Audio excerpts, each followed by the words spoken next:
everyone. On behalf of CATS, I welcome all the speakers and each one of you to the Play Story session of Festival of Places 2020-21, jointly hosted by Indira Gandhi National Center for the Arts, New Delhi, and CATS. The Festival of Places is an initiative of CATS, a not-for-profit organization working in the area of heritage conservation, management, and advocacy since 2001. We have been working with a vision to highlight local heritage assets, empower local communities, and make heritage conservation participatory and sustainable. An effort such as ours requires technical and financial assistance as well as patronage. You can support and participate in our multiple initiatives and programs by volunteering your skills and contributing financially. Do visit our website www.indiaheritagehub.org or write to us at info@catsindia.org for more details. We at CATS feel very strongly about the dismal state of public spaces in our cities and firmly believe change in the way we think, talk, and use public spaces can only begin at the grassroots by creatively engaging people with places and empowering them to make a difference to the places and spaces around. The Festival of Places is an idea born out of the spirit of volunteerism to come together, collaborate, co create, and celebrate places that nurture health, happiness, and foster community living.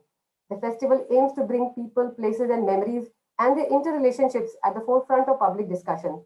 It envisions to investigate places, the people who inhabit them, the collective and individual memories that are integral to places, and present them in a new way to leverage discussions on the future of public spaces. The festival provides an opportunity to people for sharing their personal narratives. Moreover, the festival aims to help discover the much overlooked human dimension of places.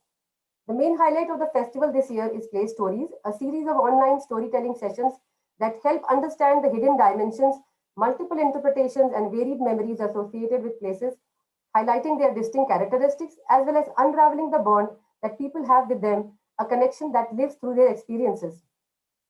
The storytelling sessions by professionals, scholars, and students from diverse fields focused on public spaces have been planned around the theme of exploring memory in places. In our last Play Story session, we explored the city of Gwalior, especially the Maharaj Bada precinct. The Play Storyteller took us on a visual journey of the lanes, bylanes, and the heritage buildings in the area through the narratives of the shopkeepers, vendors, and the visitors to the Bada. The place expert took a deeper look into the historicity and the bazaar and explored the collective memories associated with the place.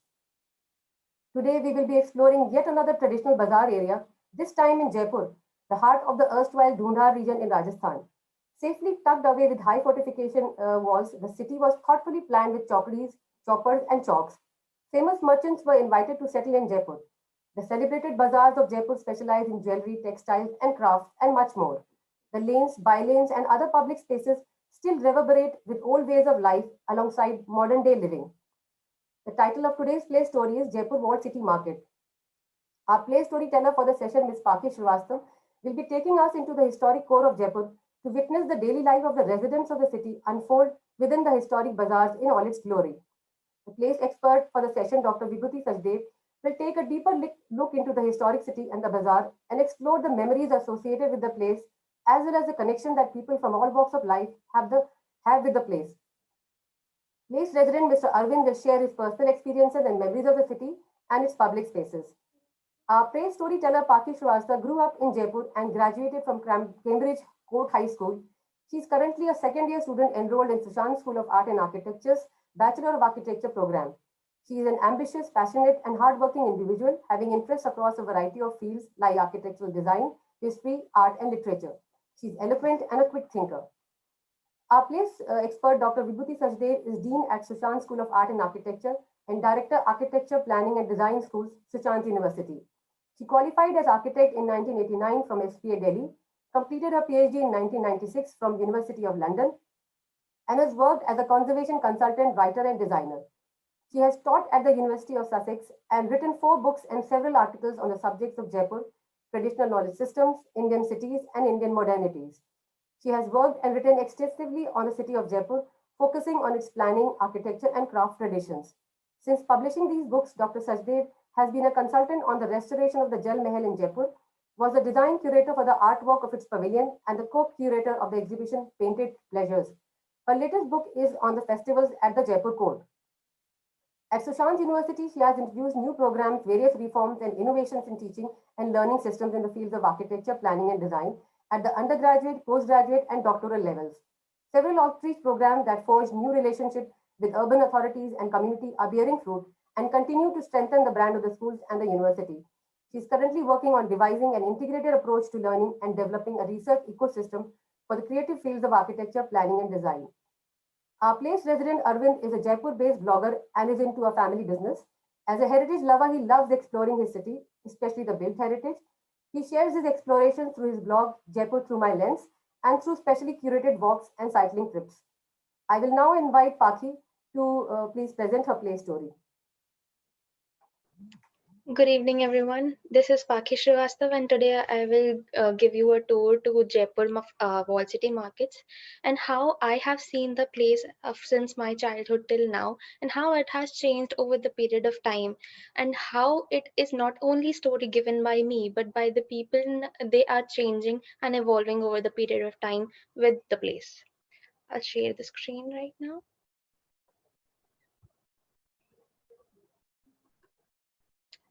Is it visible? Yes, it is. All right. So today I will give you a tour to Jaipur Wall City Market, and this beautiful city has been adorned with culture and heritage for such a long period of time, and these two things can never be pulled apart from the people who have given their blood, sweat, and tears to make this place how it is today, and how this place has in result made them who they are right now. Jaipur Wall City was dynamically based on Vastupurush Mandal, which was made by Maharaja Savai Jai Singh. So Maharaja Savai Jai Singh too sent a couple of letters to famous merchants all over the world, over the India, inviting them to settle to Jaipur, to bring their markets to Jaipur, and they were given prime locations in the city for free land grants and concession tax in taxes too. And soon the city became one of the most prominent trade markets throughout the history. This became a cultural commerce center and housing the large number of merchants, people, artisans, craftsmen throughout the place. This place is not only made for the people but built for the people by the people too. Uh, there are a couple of different markets throughout this place. For example, Bapu Bazaar, Chandpur Bazaar, Tripolia Bazaar, and Johri Bazaar, which gives you a tour of what place this holds for the people in their heart, how they have made it, and how they could go ahead with this. Uh, I'll start with one of the markets, that is Bapu Bazaar. Here, Bapu Bazaar was made after when the refugees of after the division of India and Pakistan, when the refugees came back to Jaipur, they were given a place for them to live, not only live, but to reside. This place became a market for them, and they have given their all to this market. So the market also holds different kind of crafts, artisans, and this place shows how the people have advertise their crafts and land to the people who coming to buy it.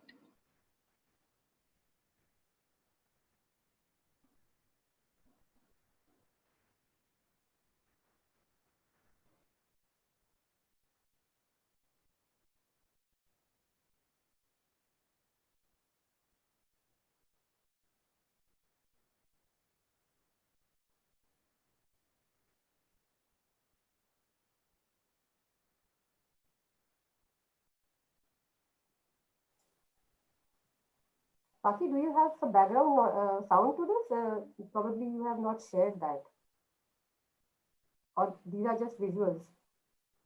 Ma'am, these are these visuals right now. Okay. As we enter the city, we have seen that how the city is pink overall and throughout. This city is made by architect Bhattacharya, who made it in such a manner that the shops were lined around the on the periphery of the road, and there were living apartments on the on the first floor of it. These people have been residing these people are building their own. life by the commerce also. This brings us to the Jewelry Bazaar. This bazaar is basically known for its jewelry, a silver market, and how they have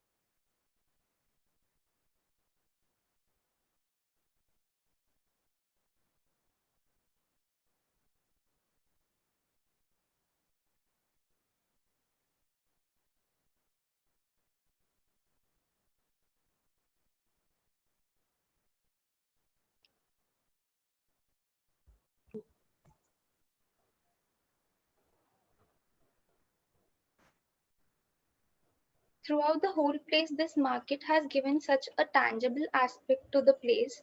For example, the whole market area is filled with art and craft, handmade jewelry, handmade work, that it has given broad life to the streets.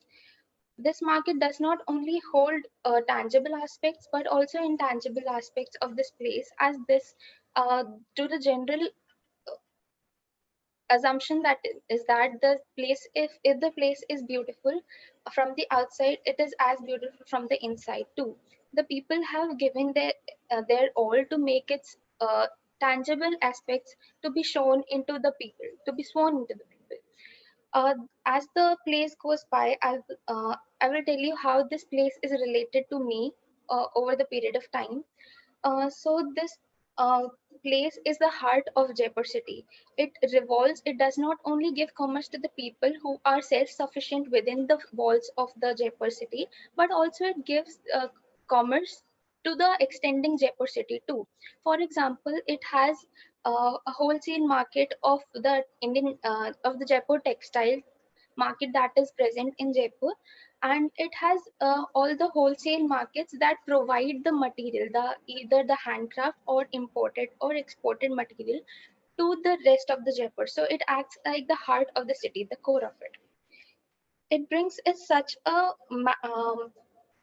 transfer over the period of time. It has been transformed from what it was to what it is right now. For example, the new addition to Metro Jaipur, that is Chandpur Gate, has been made in such a manner that the place that they found was provided in a convenient way to the people to use the Jaipur Walled City Market too. But it brought some new problems forthwhile. It was that this brought the construction problems. For example, the roads became more cramped. This brought the people who are living here have to be given to a constant ride of construction, of damage to the roads, of hindrance to the view. For example, these roads were then became cramped than they already were after the increment of the population of Jaipur. These are one of the night views of Jaipur's Wall City Market. That how they are proud enough to show that uh, they have been they suffered throughout the period of time, and they are glorious till now. Whether it be the markets or the people or the architecture of it or simply the color pink, it holds some significance within the people's heart and the tourists that are coming here.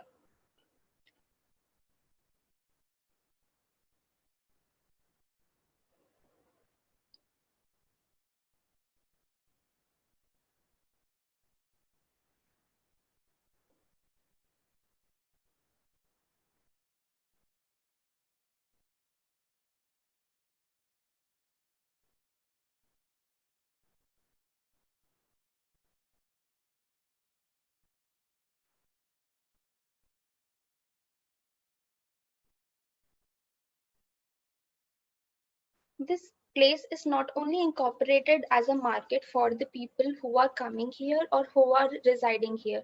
Till now, at this point, I have only talked about the people who are residing here.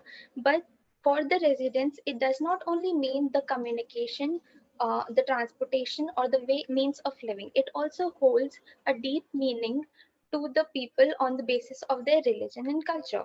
So this place holds every kind of culture that you can think about in Jaipur. For example, a street itself can has a mosque, a temple, a church here, as well as an administrative area which used to hold the people together in every aspect of the manner. So it was a self-sufficiently built market as well as a place for people to live in within these walls of Jaipur City Market.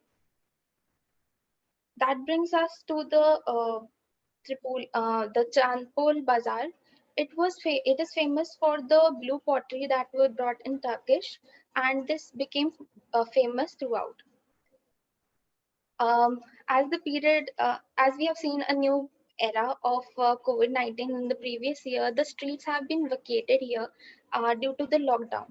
So it affected the people a lot as the commerce dropped down at a bigger pace. Yet it still is imbibing and coming over to the place that it was before. The image of it cannot be told as it was, but people are trying really hard to make it what it was before.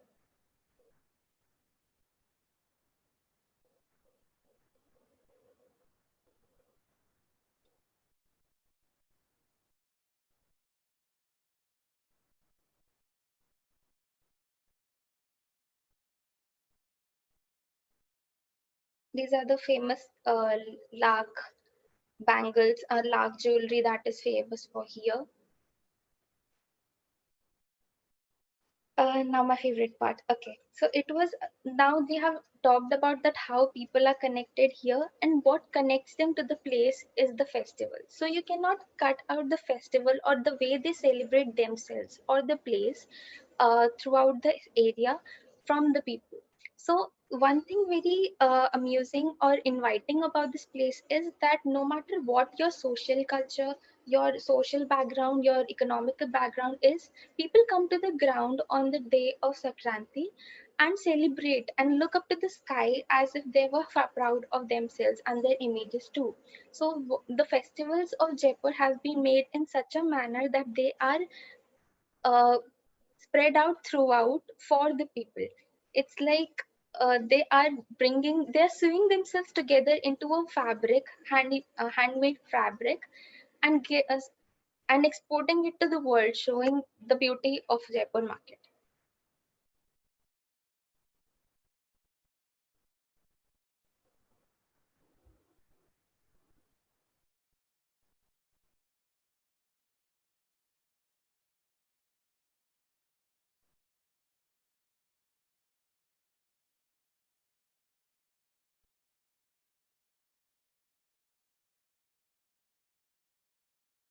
But then, if we are talking about festivals and Jaipur, how they too can be interconnected with Diwali, how can we forget that single most famous festival of Jaipur? So, the most fond memory of Jaipur that I have is of Jaipur market of I have is one of the Diwalis. So, it was that we used to pick up our car and go on each Diwali night each year throughout my life, and we used to see the beauty of Jaipur city. So the streets, the markets, the places were decorated with lights. There were more nukkad nataks happening about the Ramlila, and the place was brightened up by such lights, by such adamants that it was inviting not only to the people but to memories to the heart.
this brings us to the conclusion and how I have visited the place. Inside this is Hawa Mahal, and how it was made for the people, and for the Ranias there, and how the view of this place gives you of throughout the Jaipur city market.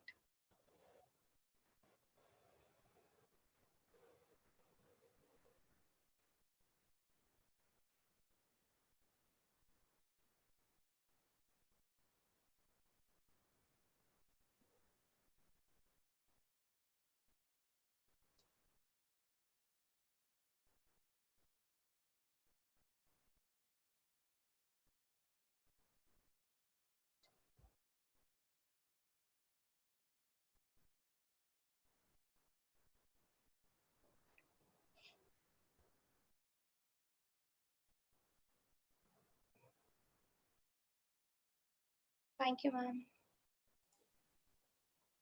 Thank you, Paki, for your narration and for presenting to us what Jaipur is today. I would now like to invite Dr. Vibhuti to actually take us back into time and how Jaipur was actually planned and what was the vision and feelings and emotions behind planning such a beautiful city.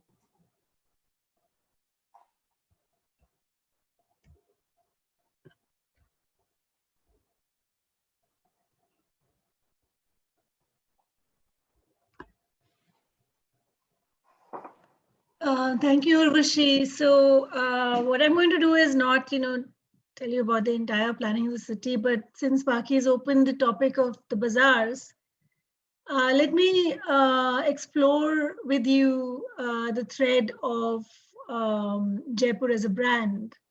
It is no surprise that Jaipur, is a brand because that's how it was strategized to be. And my opening slide is of, a perfume called Jaipur by Boucheron. And actually not many cities in the world can, make a claim to have a perfume after it. So, so that is the power of the brand Jaipur. And how did it become this? It became this because of a very clear vision of its founder, and also a vision that was then, continued by the successive rulers. And that is very, very important for any institution to kind of city or vision to take hold, is when, the founder and the successive rulers think, or, are aligned in their thinking, and they continue the founding principles of a place. So,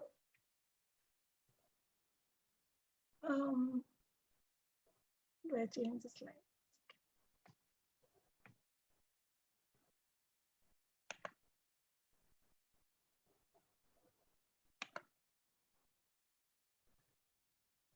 My PPT is stuck. Maybe you can just screen share again.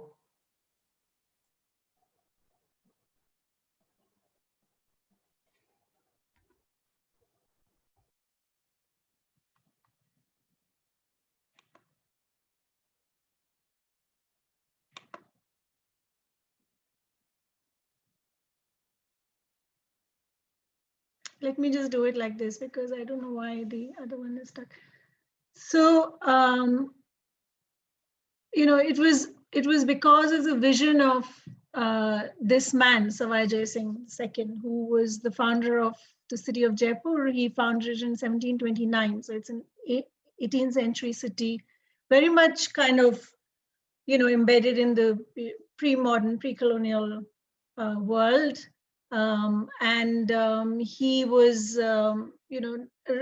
bear in mind, when he founded the city, the Mughal power was already waning. There was Aurangzeb on the throne.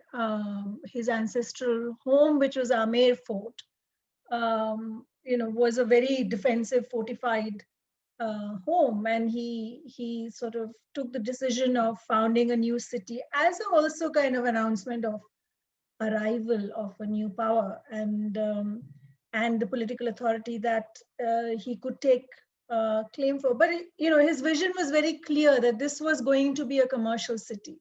this was going to be a city which was going to be the best place to shop in. And that is what is so exciting about Jaipur, is that, this is not a temple town, this is not a, institutional town, this is a commercial town.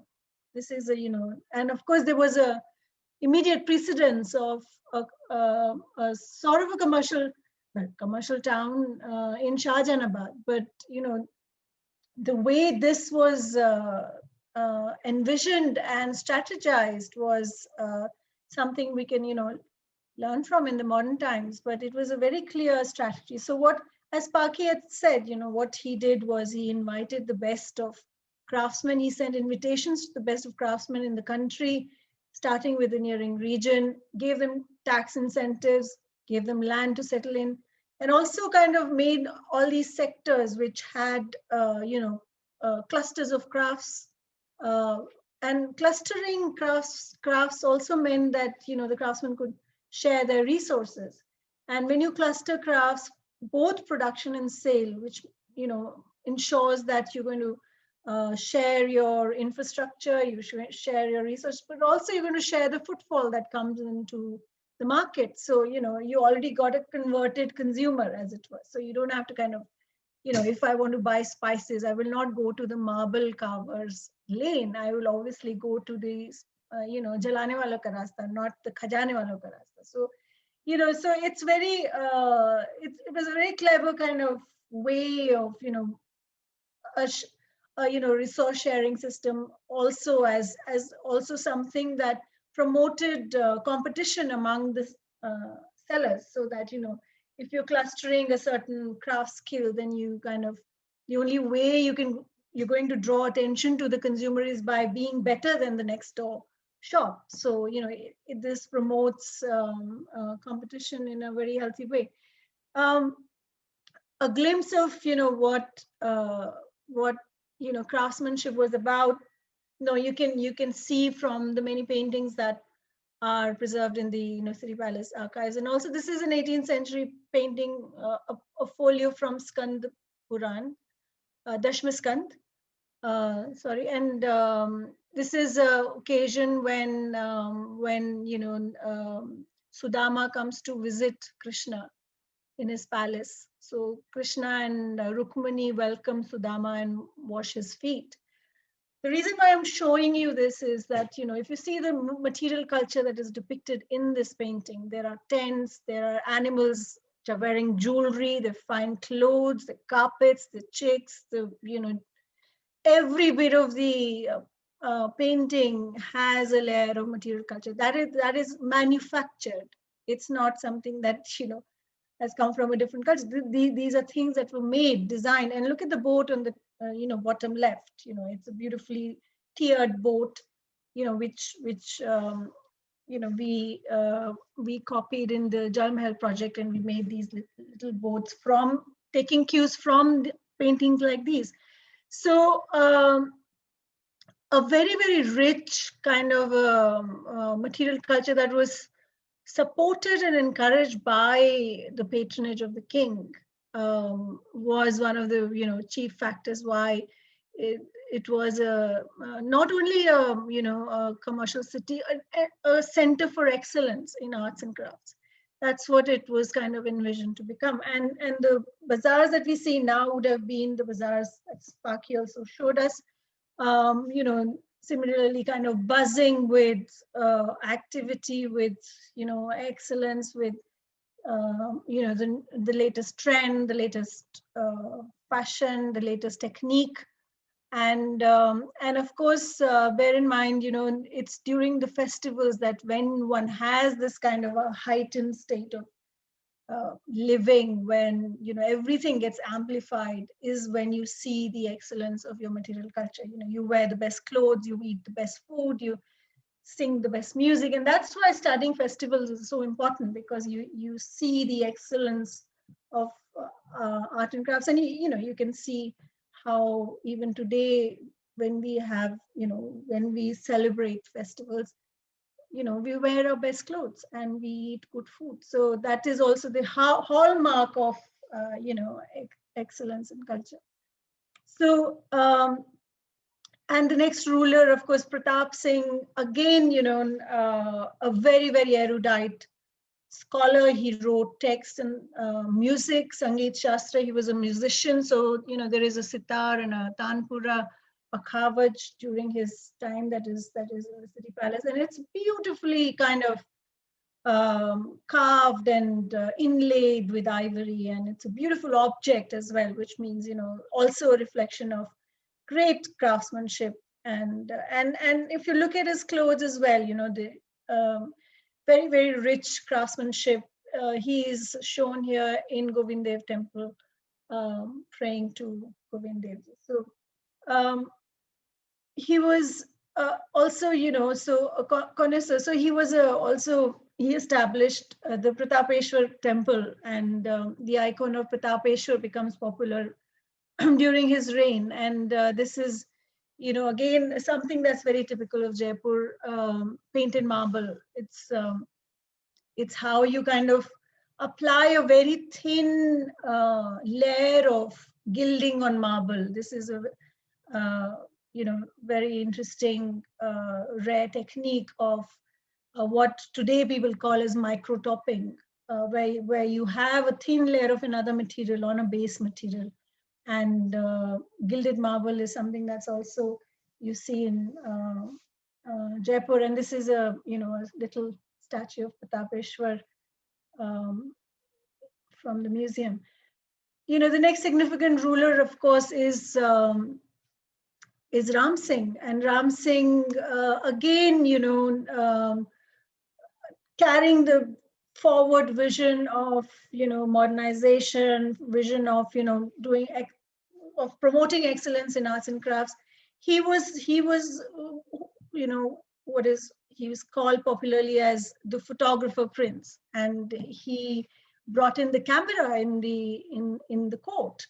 And what is so interesting is that he had the camera soon after it was invented in Europe.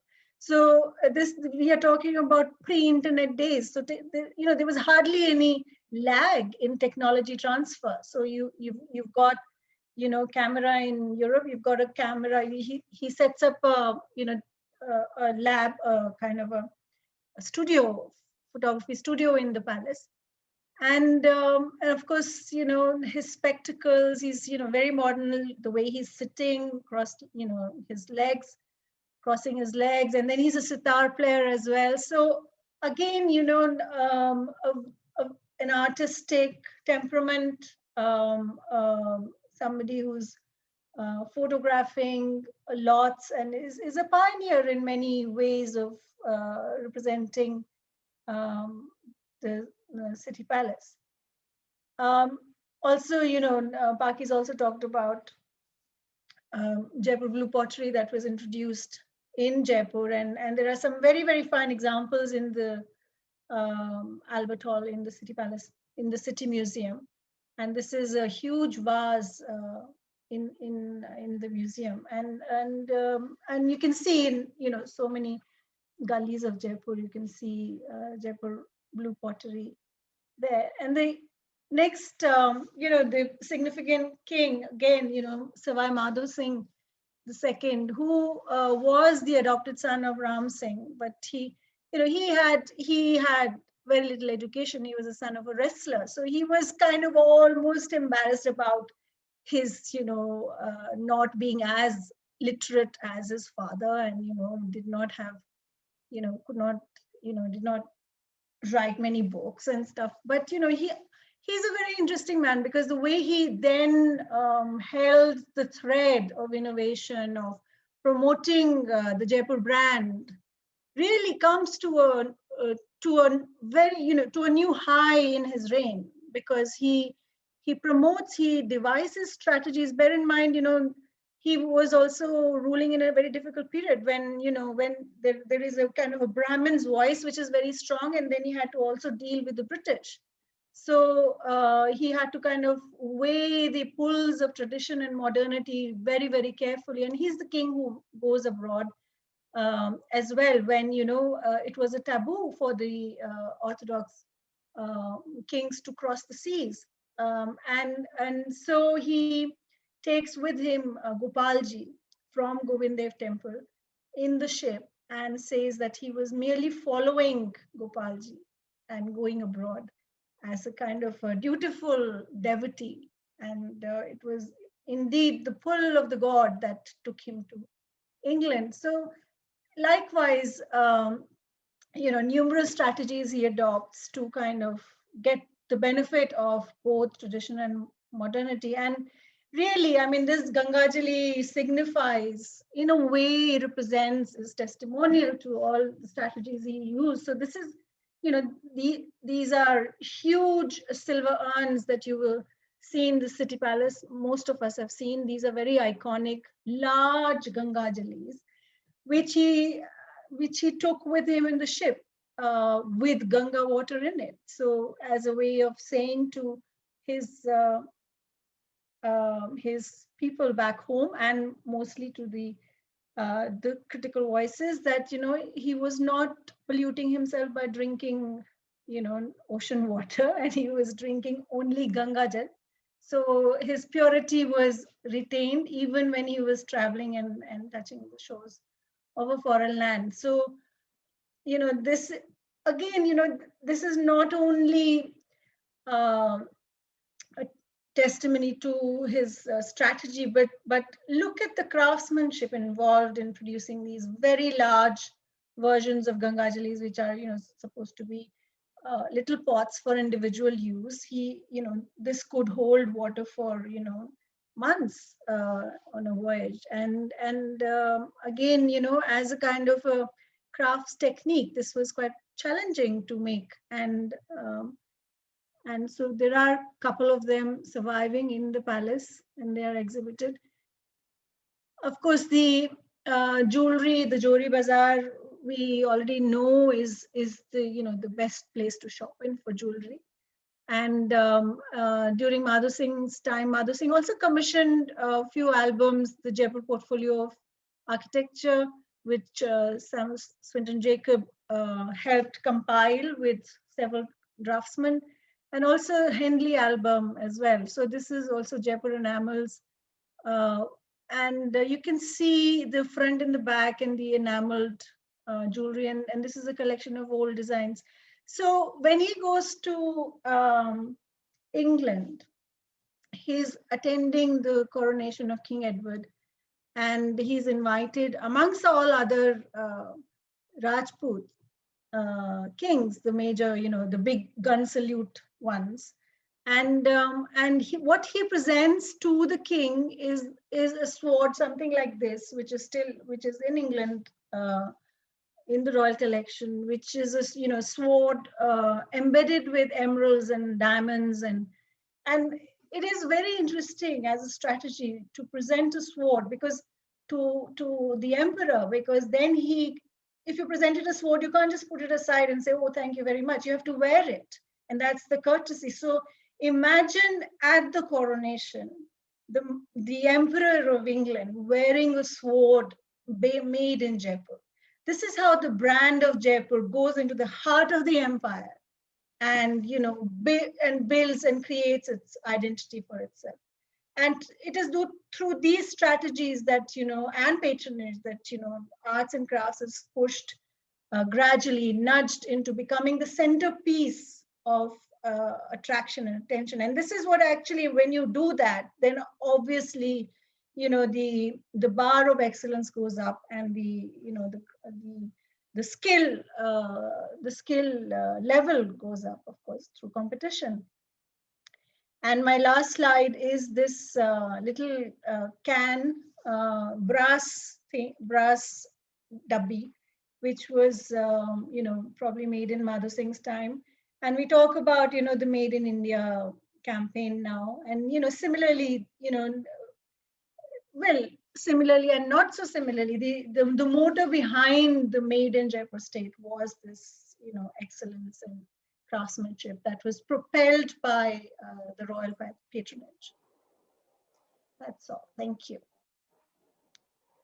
Thank you, Dr. Vibhuti. I think it's a very interesting take on Jaipur, while you have raised the issue of the brand of Jaipur, and also the idea of clustering of crafts and studying the city through the idea of clustering of clubs is also very interesting.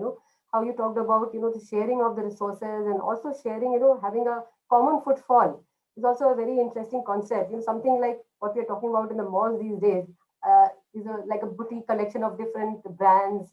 And way back in Jaipur, all this was made possible by the rulers of Jaipur, and that's very interesting. I will now invite Arvind to share about his memories of the place, having spent a lot of time in the wall city. Arvind, would you like to share your place memories and unique experiences, especially in the streets of Jaipur? Hi everyone. I would like to talk about how Jaipur is different from other places.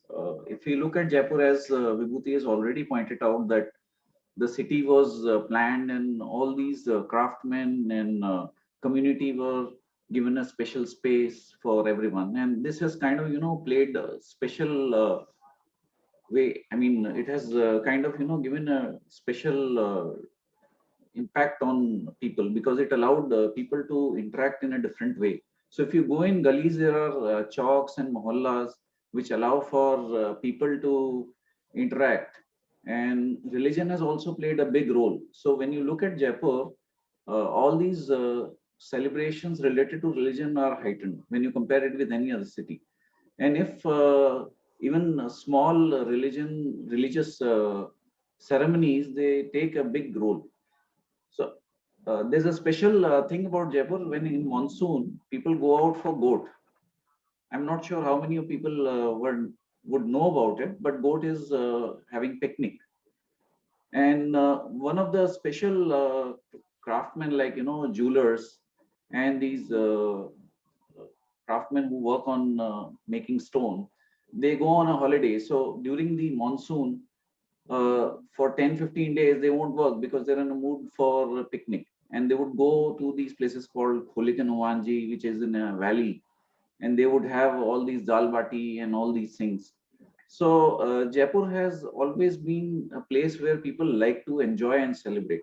If you take a festival like Holi, that also takes a different meaning. People celebrate Holi by burning Holi and then playing with colors, and it takes a different frenzy. Similarly, even Sakranti, as Paki has already shared video where even Atishbaji is also now part of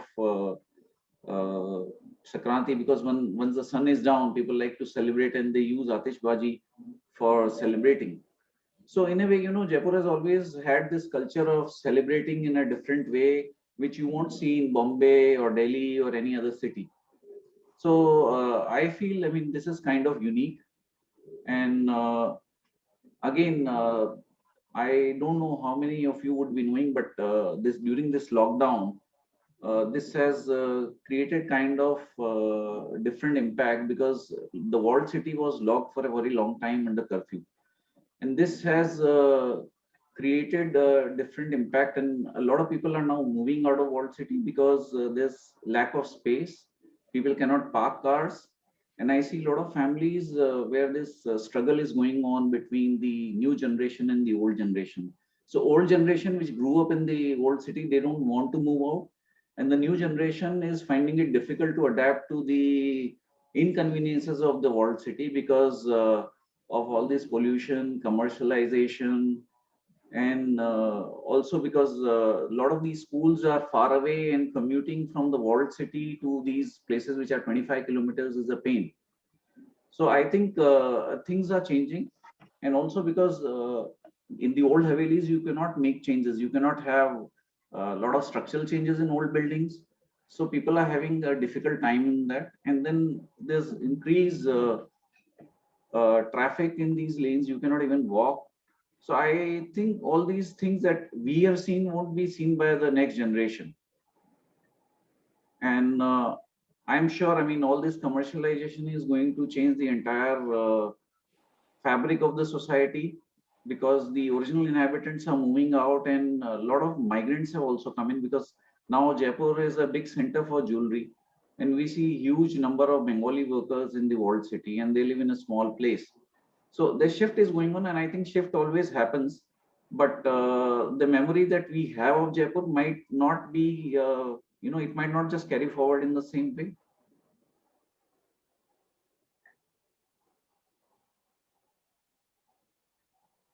Yeah, thanks, Arvind, for sharing your perspective on how the city is transforming over the years.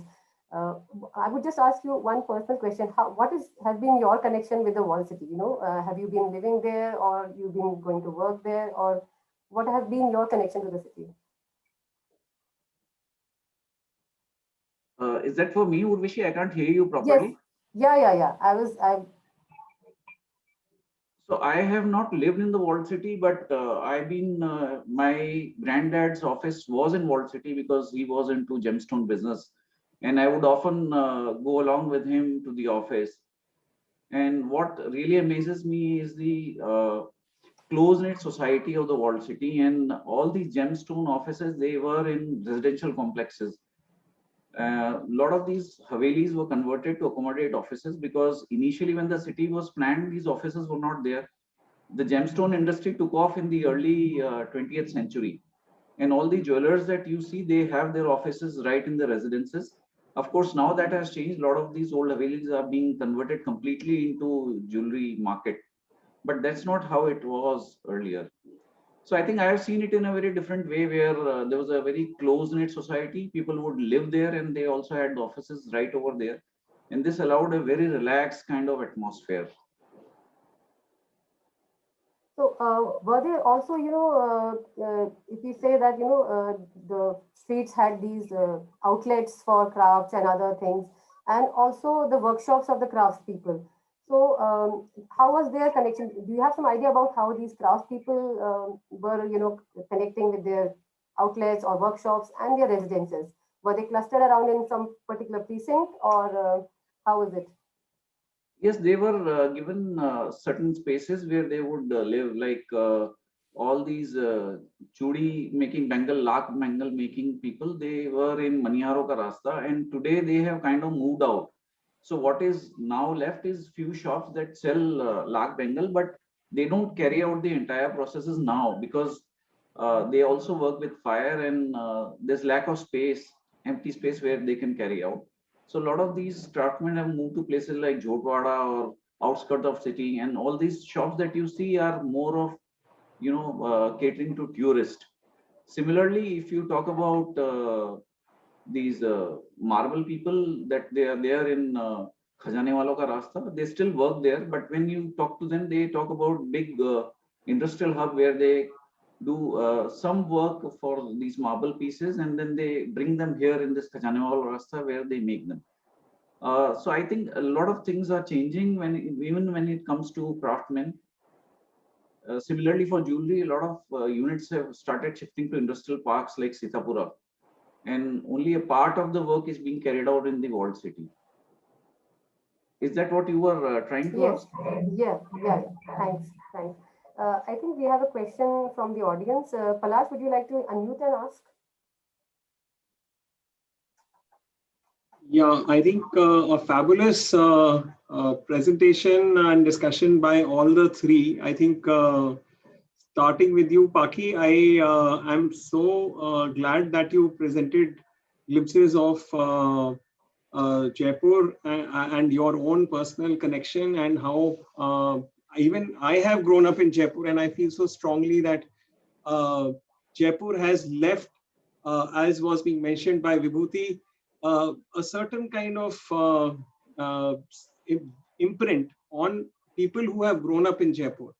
And that imprint is, so the brand is not only for it is also in internal marketing as well as external marketing. So the brand is very powerful.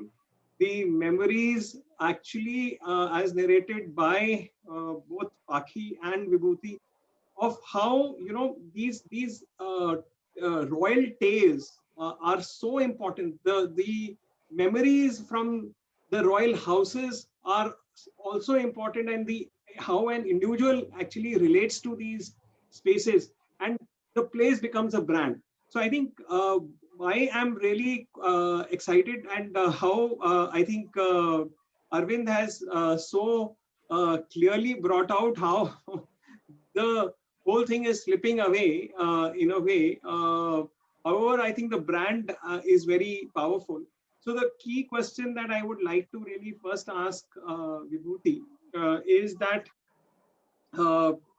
do you see, because personally I have seen that it was not only the craft of say some arty craft, but also food, or as you also mentioned that there were certain oral traditions which actually made the place lively, which actually is fast. तो घी वालों के रास्ते में अगर आपको खाने का एक it actually brings out a very different kind of a flavor to what Jaipur is all about. So I think excellence is of course one of the things. How did it become? So you have narrated certain memories, Vibhuti, of the royal family and how each, whether it was Ram Singh or Pratap Singh, each or Madho Singh, each in their own way were adding to the brand of Jaipur. But what was the popular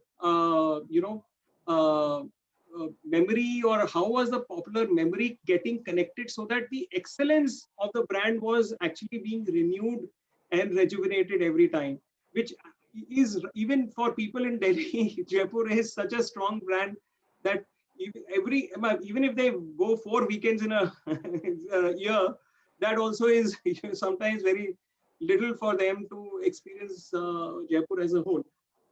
So over to you, Vibhuti, first, and of course, Arvind ji, how would you see कि ये जो degentrification हो रहा है, जिससे कि जो लोग उसमें इतना strongly तो quality of life अगर कम हो रही है, quality of life खत्म हो रही है.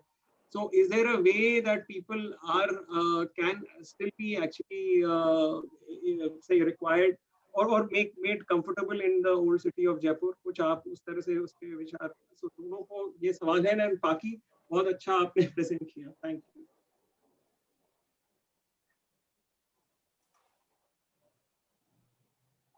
I think, Palash, that's a very good question. What you're asking about the connect between the Kotli culture and the public culture, as it were. So, if one sees the excellence of crafts and arts in the Kotli culture, does this necessarily mean that the public were equally aware or were practicing artistic excellence and craftsmanship? Well, the answer is yes, because remember in Jaipur, in pre-modern, 18th, 19th century Jaipur, this is pre-colonial times, there were strong connecting threads between the court and the people. And there are instances, narratives where the king was seriously worried if his praja or the people were unhappy in some way. There were strong methods of airing, communicating dissent. There were strong ways in which you could also express unhappiness with the king. So in a commercial city, happiness of the people was very important for the king to remain in power, and that was one of the key factors of his power. But so he would closely watch what the market was doing, saying what did they need. But also, I mean, there were other cultural threads that united the whole, milieu. That there were festivals, for example, that Paki has myself have written about, festivals where say Gauri would take a procession around Jaipur in Gangaur and Tej. That was the place where everybody was watching who's wearing what, and there was a great responsibility with the royal family to come out in all their fineries, because they would set the bar, they would set the standards, the gold standards of living was set by the Kotli culture. And of course, there was an influence of, oh, did you see the Maharani is wearing this, and did you see her jewelry, and oh, maybe I can have a bit of that, so there was this very very alive exchange of what is good, what is bad, what is excellence, that is very important in a society, to have a register for quality and excellence, isn't it? I mean, education provides that, but also I think political patronage, courtly patronage provides that. And it is important that the institutions like the museums, like the bazaars, set the bar for what is good quality, and we are in a way losing our grip over that register. So we don't know what is best quality, what is, and our indicators of that quality are getting very diluted. So yes, there was a strong connect between the court and the people, between the royal and the secular. There weren't these boundaries as we think there were, and the festivals were occasions when everybody would come to the streets of Jaipur, including the royal procession and the people, and they would look at each other, what they were wearing, what they were eating, what is the next fashion, what is the next trend. So a very vibrant and dynamic, culturally and artistically, this place was, and that was the backbone of its commercial success. That and it continues to be so, as Palash, you said, that it is still a very strong brand to reckon with, even today. Although the word pink is a misnomer, I think it should be called Geru Jaipur rather than pink. I don't know. We all know that pink is is a mistake, but it sells. It sells. Yeah, I think it's very interesting that once you talked about the craft and also now the festivals, that celebrating festivals as a common event at a city level also actually somewhere connects people. Occasion, on different occasions people get an opportunity to connect, and that's how I think a collective memory of different cultures and rituals actually gets transferred from one generation to the other. So that's very interesting. Arvind, would you like to answer the question about degentrification? So Palasi asked about how we can, maintain the culture that is Jaipur, and I think it's kind of difficult because whatever is happening hasn't happened in last few years. Rather, it has taken over the last few decades, and part of it is political because the government allow people to do things with which they shouldn't, like the unauthorized construction that takes place or raising down of Havelis. So I think this is all mix of many issues, and you cannot address them all one go. See, when you talk about commercialization, there are increasingly lots and lots of commercial building coming up. So the government has to take a call whether they want to convert this entire place into commercial area or residential area, and if it is commercial, to what level. Because when Jaipur was founded, there were clear demarcation which were the commercial area and which were residential area. But today, if you walk into the bylanes, that line is missing about commercial and residential, because often you see top floor being used as a residential area, whereas 3 floors are being used for commercial uses.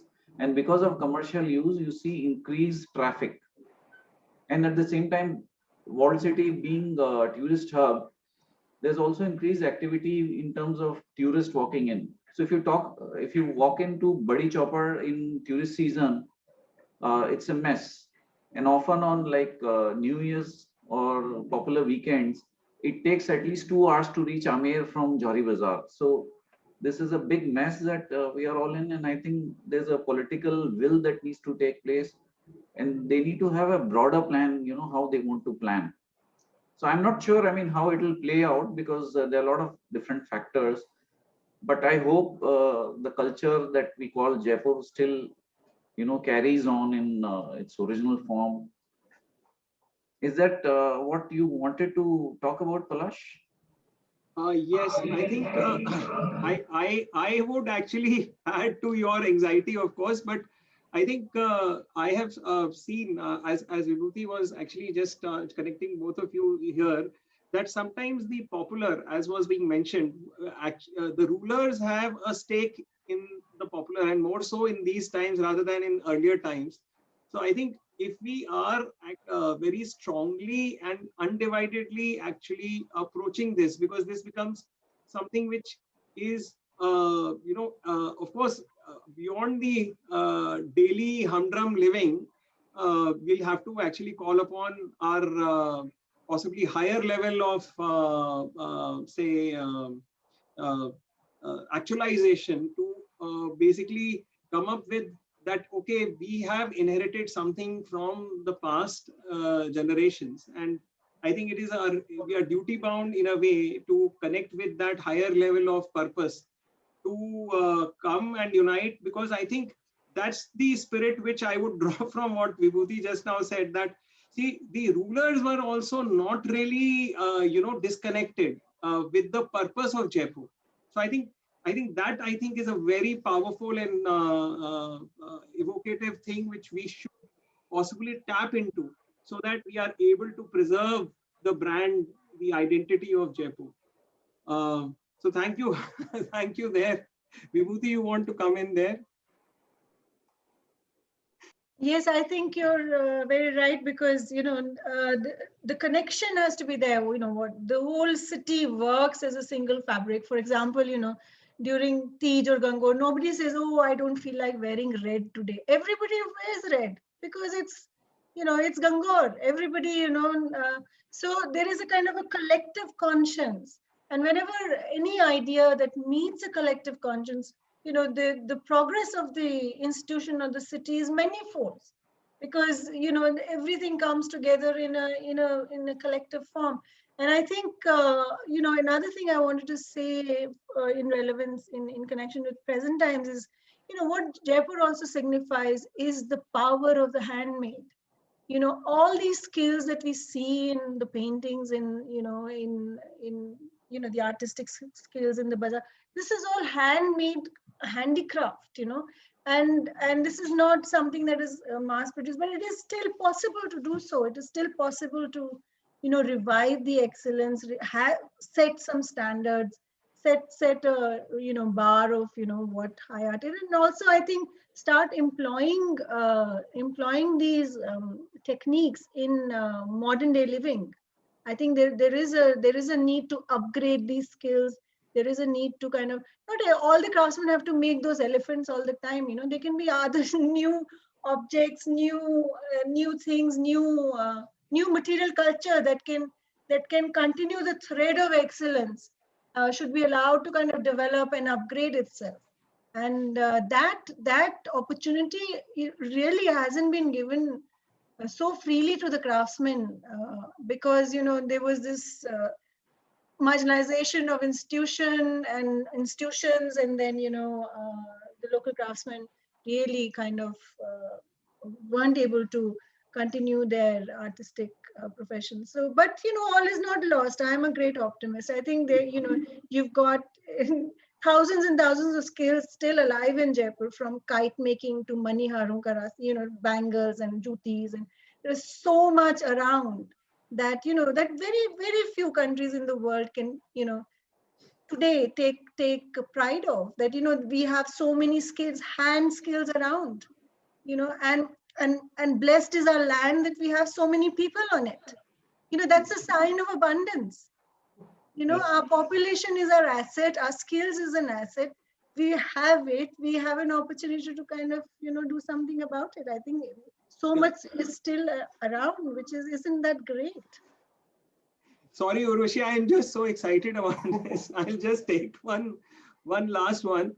Actually, I'm just reminded of Cotswold. Cotswold is the country countryside north of Oxford, and basically had a lot of traditional handcraft. And how they have transformed it is that this handcraft is actually celebrated in a very, very powerful way. And I don't know if this points to a direction of what can be done in Jaipur, and there can be gentrification which can actually be possible of, if you want your bridal, or if you want some whatever finery or food craft or anything very special to be kind of, dished out, and you want to really celebrate in a big way, then I think the entire built fabric as well as the handcraft associated with Jaipur could translate into, of course, there is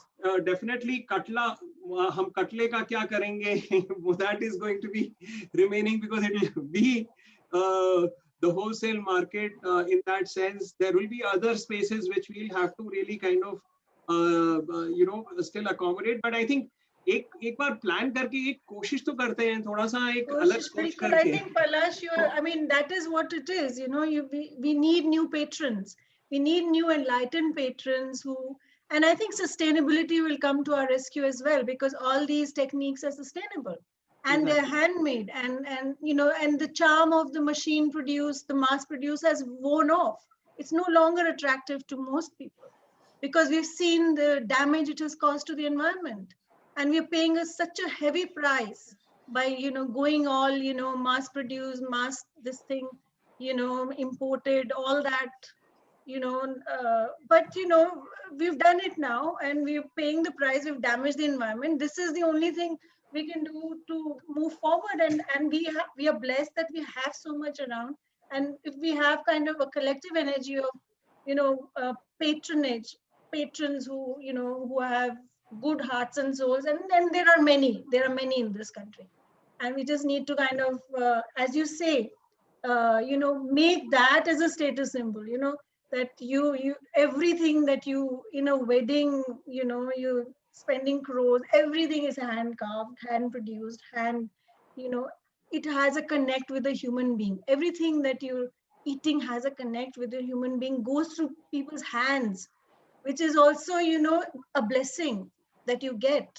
There are human emotions that goes into that object. I just take 2 minutes to again give you another example, that we often forget that ours is a soul country. Our country, our cultures are people who believe in the soul. We believe in continuity of life. We also believe that we are temporary guardians of this planet, and we have to leave this planet in a condition that is better than how we found it. And many of the practitioners of these excellent crafts do their practice in order to reach to a higher soul. Isn't that amazing? And you go to Banaras and you see people weaving such fantastic clothes, and they're poor, their conditions are squalid, and you ask them, why are you doing it? And they say, this is my way of getting closer to the truth, closer to God, and producing excellence. And Kabir has talked about this, and so this is our tradition, and we have to respect it, use it, nurture it, encourage it in whatever way we can. And I think we can. I think it requires will, and we should. That's a very positive note, I think, and that's how it should be. And I think over the last few years, even Jaipur as a destination wedding has emerged in a big way. It is this power of Jaipur, the brand as a whole, which has kind of pulled in so many people to have memories here in terms of wedding. Yeah, that's true. In fact, it is when we are talking about, has to be a conscious effort toward, patronizing each of these skills and trying to link it with the people. So it is very important that we focus not just on, saving the facade of the famous bazaars of Jaipur, because we cannot just be presenting just, screens and, well preserved facades which are good to photograph, but also the connection of the people who make the city so lively and bring it different memories for each one who visits that place. I'm also intrigued by one of the things, Arvind, I would like to have your opinion on. While we were talking about these inconveniences of living in Jaipur city, there has been this latest intervention of bringing in the metro rail within the walled city. How do you see this? I think, see, there are two opinions. So one opinion says that it is good to connect old city with the new areas, but the other part is that it has not taken off pressure from the old city. The whole idea of connecting metro with the walled city was taking pressure off from the road. But unfortunately, the route that has been chosen is not the one which will, take this pressure off. Probably because the route chosen was driven by political motive. It would have been great move if it was on a right route, like, connecting with Tonk Road or Ajmer Road, where these are the upcoming areas and these are the roads which has large expansion happening over the last few years. So yes, it would have been a good move, but I think politically they have killed the whole project. And now they are coming with phase three, and because they don't have fund, they are connecting it with another chopper, which is Ramgan chopper. So I'm not sure how it is going to help the traffic and congestion. Okay, I think that's very important because we also, when we are talking about bazaars, the aspect of walkability is very crucial because if you don't have streets which are walkable, that connect between the user and the shopkeeper or the craftsperson is completely lost. That's the charm of old cities that you can actually walk down, stop by, eat your food somewhere, and then again start your shopping. So I think it's very important that while we are talking about these interventions, they are not just for the sake of having these large infrastructure projects which are introduced into the city just because every city has a metro rail that the whole city also should have one, and also the impact on the old hydrology of the area, because I believe that these choppers were actually points where water was a very important component while planning the city because it was within the valley surrounded on three sides by the hills, the Ravali hills. So I don't know how is it going to impact that kind of a connection. Was there a possibility of reviving that underground channel of water, which was very critical because there was no perennial source of water available for Jaipur? So what are your views on that, Vibhuti or Arvind? Would you like to comment on that? No, I think pedestrianization is obviously key to the experience of the city, and there's no reason why you need to stop your car in front of LMB to have chat. You can walk when you can have a pleasant walk, and in fact, that is how it was planned. Nobody was doing that in 18th century, 19th century. Then where is we are same human beings. Are we so weak in our bodies and soul that we can't walk a little? But I think it's culture, it's mindset. In the end, it's mindset, and the fact that you can walk and shop and have a nice kind of evening was also kept in mind when these places were designed. There are deep verandas in front of the shop. Of course, there's encroachment, but now, but the shaded verandas would have facilitated pleasant walk. Then there were piaus after every, whatever 200, 400 meters, there were piaus of water where, under a tree, there would be a matka of water. They're still there in some places, but, that's water, a piau, which is also a resting place to have a glass of water. It can, it can make you, revive your strength in 5 minutes, and this under the shade of a tree, if you sit and, chat with the paniwala and then, carry on and, so what we are actually all talking about is this intangible culture, intangible heritage that needs to be kept on in some ways and incentivized. Of course, bear in mind that sustainability is a mindset. We used to love plastic 20 years ago. We hate it now. Plastic's the same.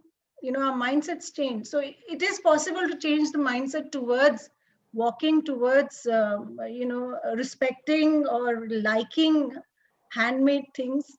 It's I think, with a little effort and with a little nudge, it can be put back on track. And look at European towns, look at towns in Italy, look at towns in, look at Venice, nobody drives across because it's canals, everybody's walking, and so pleasant, so lovely, and, and people are so proud and aware, and they participate in the whole upkeep of the place. So why can't we do that? I mean, why can't we have, modern banks in old Havelis? Why do we need, these stupid glass boxes, sorry, which are energy guzzlers anyway? I mean, what are they doing to the environment? So, and there are such obvious things which we shouldn't be doing, we are doing mindlessly.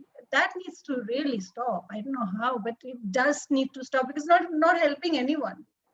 So yeah, I mean, I think it's a collective will, and I have great faith in the new generation like Paki and my students who I think will carry on this mission, and they will change it with us, of course. I'm not putting our responsibility on them, but we've made terrible mistakes in the last 50 years, terrible mistakes, and we are paying such huge price on the kind of buildings we've built, the kind of development we've had. We are really made a terrible mistake. Now at least we can start correcting it, and we still have the material to work with, so which is so exciting. Yeah, in fact, one of the very shocking, instances which is actually going to unfold in the coming times is a trend. There's a tender out for a park and an underground multi-level parking below the park. So, which is going to be very hazardous, scenario for. I can't even imagine.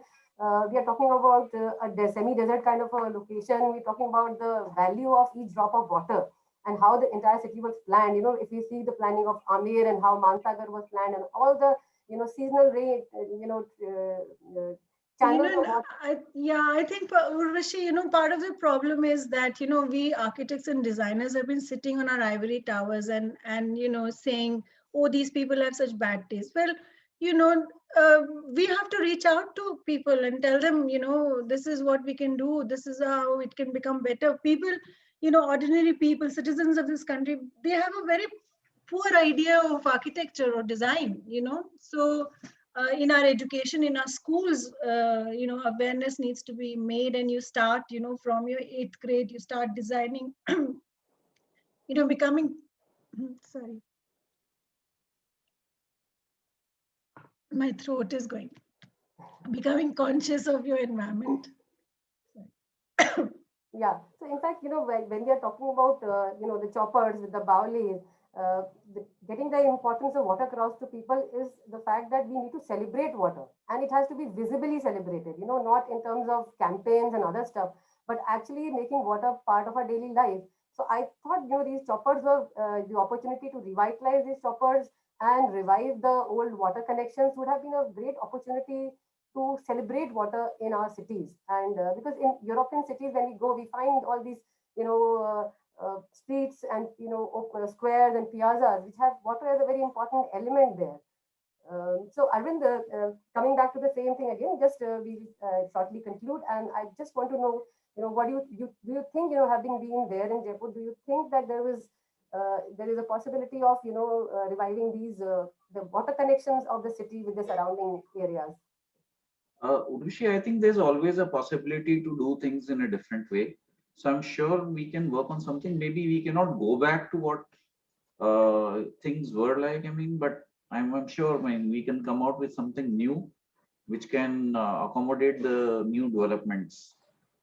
But I would also, second the opinion of Vibhuti regarding the walking part. I think it's much more pleasurable to, walk down and enjoy the buildings rather than, driving down on the same road and enjoying the view. So I'm sure, we can do something about it. And this also needs a political will, because that's a bigger challenge than anything else. So Arvind, I would like to request you that you have been writing about your blog, about the city in your blogs.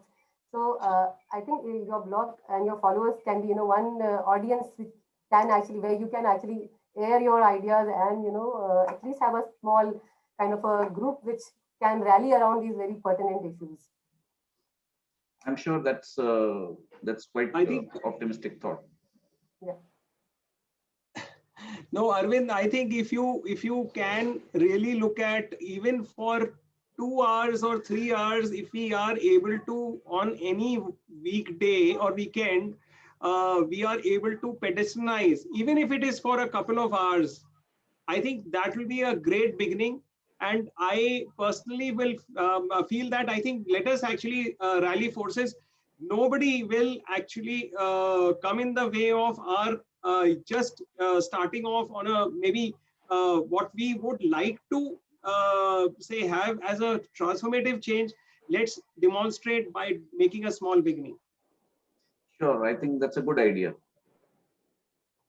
So thank you, Palash, and thank you, Arvind, Vibhuti, and Paki. This has been a very interesting, conversation. I think if we can also later on connect and start few initiatives. I think Arvind, if you take a lead, we will definitely support you in your, initiative.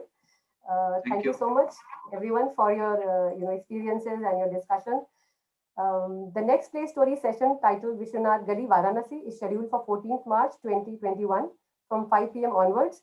Our play storyteller for the session, Ms. Tuti Agarwal, will be taking us into the historic core of Banaras to witness the daily life of the residents of the city unfold in the famous gullies. The place expert for the session, Animesh Dev, will take a deeper look into the historic city and the bazaar and explore the memories associated with the place as well as the connections that people from all walks of life have with the place. Place resident Mr. Avinav Peshwani will share his personal experiences and memories of the city. So stay tuned for our upcoming Play Story session. Thank you, everyone.